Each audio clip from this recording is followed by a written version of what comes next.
Assalamualaikum warahmatullahi wabarakatuh. Saya Ramadhan Sapitri ingin mempresentasikan hasil resume saya yang berjudul Administrasi Program Pembelajaran.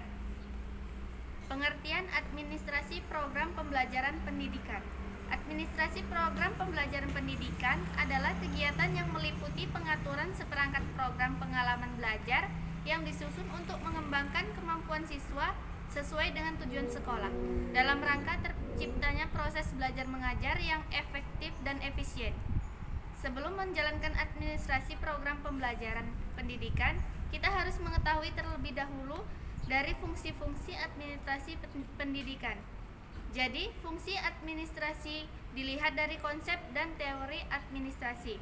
Maka dapat ditegaskan bahwa proses pengelolaan itu pada prinsipnya dimulai dari proses perencanaan, pengorganisasian, pengarahan, pemantauan, dan penilaian atau evaluasi terhadap semua program kerja yang memerlukan pengaturan yang baik oleh para profesional untuk mengeliminasi atau efisiensi dan memaksimalkan tingkat pencapaian potensi sumber daya yang tersedia.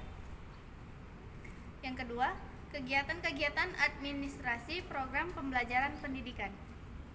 1. Penyusunan program, yaitu memikirkan dan menetapkan kegiatan yang akan dilakukan selama 1 tahun ajaran dalam rangka mencapai tujuan pendidikan. Yang kedua, kalender pendidikan.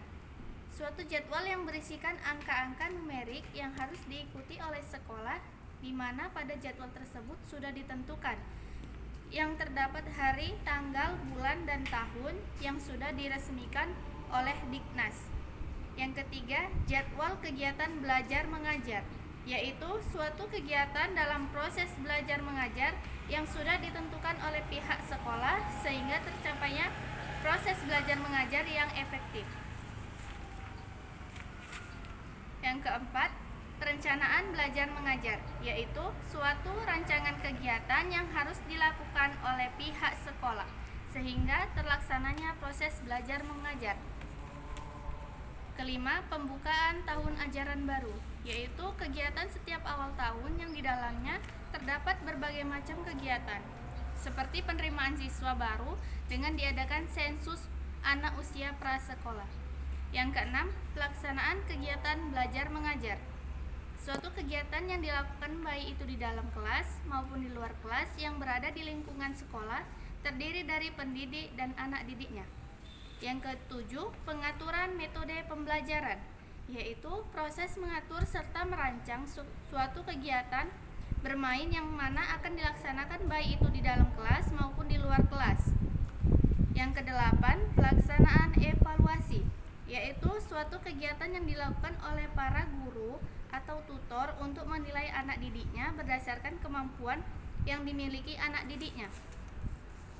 Kesembilan, layanan bimbingan dan penyuluhan, yaitu suatu tempat di mana dilakukan suatu konsultasi mengenai apa-apa saja permasalahan yang dihadapi, baik orang tua maupun anak didik itu sendiri.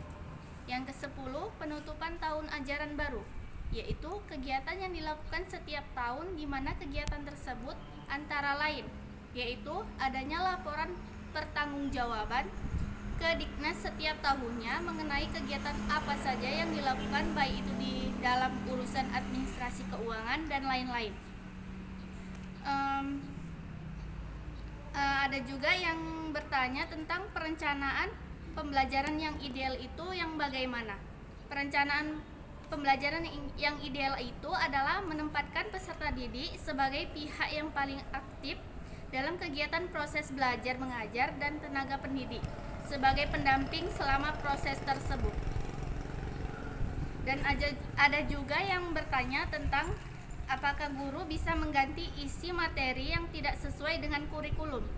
Tentu saja bisa, karena tidak semua kurikulum bisa diterima mentah-mentah dan harus disesuaikan dengan karakteristik peserta didik dan kebutuhan daerahnya. Sekian presentasi dari saya. Lebih dan kurangnya saya mohon maaf. Wassalamualaikum warahmatullahi wabarakatuh.